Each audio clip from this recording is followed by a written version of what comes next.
يبين الله لكم أن تضلوا والله بكل شيء عليم. Assalamualaikum warahmatullahi wabarakatuh. Bismillah, walhamdulillah, wassalatu wassalamu ala rasulillah, amma ba'd. Saudara seiman yang Allah muliakan, kembali kita bertemu untuk melanjutkan pembelajaran silsilah mudah belajar waris.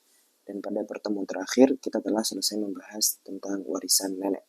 Sekarang kita beralih kepada ahli waris perempuan atau ahli waris wanita lainnya, yaitu anak perempuan. Anak perempuan ini termasuk ahli waris yang tidak tertutupi oleh siapapun. Artinya dia kuat. Ya. Anak secara umum, baik laki-laki atau perempuan, itu selalu mewarisi di kondisi apapun. Maka kita katakan anak perempuan tidak tertutupi oleh siapapun. Dan cara mewarisinya ada 3. Yang pertama, setengah.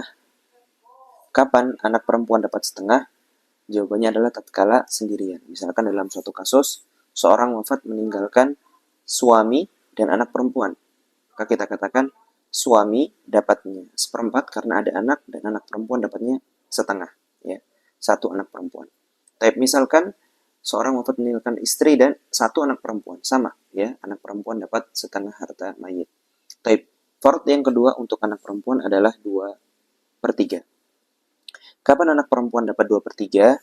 Jawabannya adalah tatkala ada 2 anak perempuan atau lebih. Jadi anak perempuannya itu punya saudari yang lain. Maka kita katakan anak perempuan itu dapat 2/3. Tapi kalau anak perempuannya 3, sama, dapat 2/3. 4, sama, dapat 2/3. Sebanyak apapun dimulai dari 2, maka mereka berserikat atau mewarisi secara bersamaan dari 2/3 itu. Dibagi rata dari 2/3.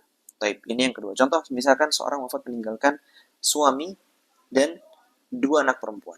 Maka suami dapat berapa? Setengah atau 1/4? Betul, dapat 1/4. Dan 2 anak perempuan dapat 2/3 harta mayit. Taib. Dan yang terakhir adalah cara taksib. Jika kita flashback ke pelajaran yang sebelumnya, ketika Ana membahas mengenai ahli waris wanita, siapa saja, jumlahnya ada 10.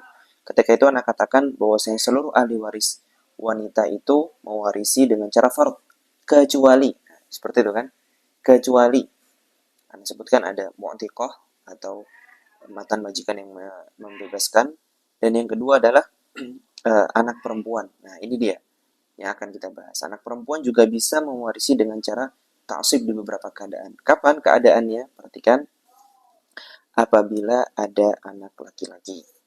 Nah, dalam suatu kasus jika ada anak perempuan dan anak laki-laki, maka mereka dapat taksib. Ya, mereka dapat taksib. Ini istilahnya adalah asabah bil ghair. Asabah bil ghair itu nanti kita akan bahas. Jadi si anak perempuan itu dapat taksib, namun karena pengaruh anak laki-laki. Anak laki-laki kan secara alami dia dapat taksib. Artinya dalam kondisi apapun dia dapat taksib, anak laki-laki. Dan dia dapat memberikan pengaruh kepada anak perempuan selaku saudarinya, ya, mewarisi dengan cara taksib. Nah, itu namanya asabah bil ghair. Artinya dia dapat cara taksib, mewarisi taksib, namun dari pihak lain. Dan perhitungannya, perhatikan, ya, dengan perhitungan anak laki-laki 2 kali lipat jatah anak perempuan. Dalam istilah faraid biasa disebut dengan lidzakari mithlu hadzil unthayain. Ini ada di Al-Quran, ini ayatnya. Lidzakari mithlu hadzil unthayain. Artinya anak si laki-laki 2 kali jatahnya perempuan. Baik. Jadi bagaimana perhitungannya? Perhitungannya demikian. Jika seorang wafat misalkan meninggalkan 1 anak laki-laki, ini kan hartanya diberikan kepada anak laki-laki semua, gitu kan? Baik. Seorang wafat meninggalkan bukan 1, namun 2 anak laki-laki, maka harta mayit dibagi 2, begitu. Seorang meninggalkan 3 anak laki-laki, terus 4, 5, 6, artinya harta mayit itu dibagi sesuai dengan jumlah anak laki-laki, jumlah kepalanya. Nah, begitu, ya. Ini dalam kasus yang kita anggap misalkan tidak ada ahli waris lain selain anak laki-laki. Maka perhitungannya tergantung jumlah kepala anak laki-laki. Taib. Lantas bagaimana jika ada anak perempuannya? Misalkan seperti ini, seorang wafat meninggalkan satu anak laki-laki dan satu anak perempuan. Dengan yang demikian, maka kita tidak mengatakan eh, harta mayit dibagi dua orang, bukan, ya, bukan. Tapi kita katakan harta mayit dibagi tiga. Kenapa dibagi tiga? Karena anak laki-laki ini tadi sudah kita bahas, dia dapat 2 kali lipat jatah perempuan. Jadi setiap anak laki-laki, jika ada anak perempuan, itu dikali 2. Nah, seperti itu perhitungannya. Contoh lain, misalkan seorang wafat meninggalkan eh, 2 anak laki-laki dan 1 anak perempuan. Maka berapa jumlah kepalanya? Berapa? Iya, betul 5. Ya, karena 2 anak laki-laki ini dikali 2 dulu. Nah, jadi 5 itu nanti anak laki-lakinya dapat 2 masing-masing kepalanya. Kalau di total 4 dan 1 untuk anak perempuan. Seorang wafat meninggalkan 1 anak perempuan atau 2 anak perempuan dan 3 anak laki-laki.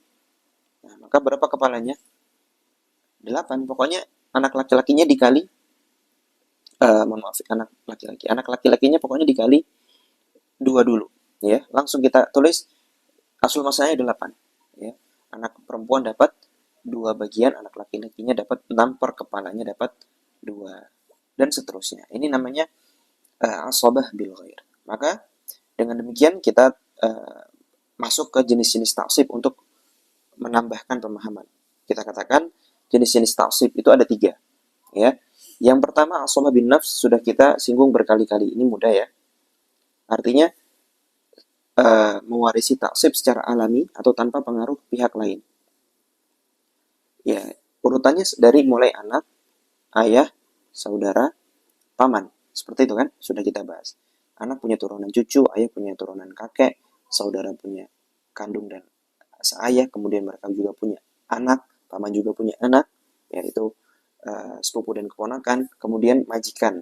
Ya, kalau tidak ada paman maka majikan. Ini sudah kita bahas berkali-kali. Nah, mereka ini mewarisi dengan cara taksib atau asabah bin nafs. Asabah bin nafs. Artinya mewarisi mereka dengan cara taksib itu alami, ya. Alami tanpa pengaruh pihak lain. Taib. Adapun asabah bil ghair tadi contohnya, dia mendapatkan taksibnya dari pihak lain. Contohnya anak perempuan apabila ada anak laki-laki.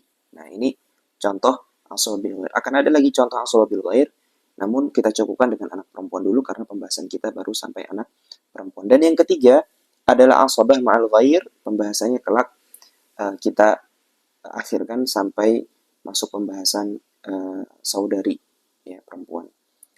Barakallahu fikum. Wassallallahu wasallam ala nabiyina Muhammad wa ala alihi wa sahbihi ajma'in. Walhamdulillahi rabbil alamin.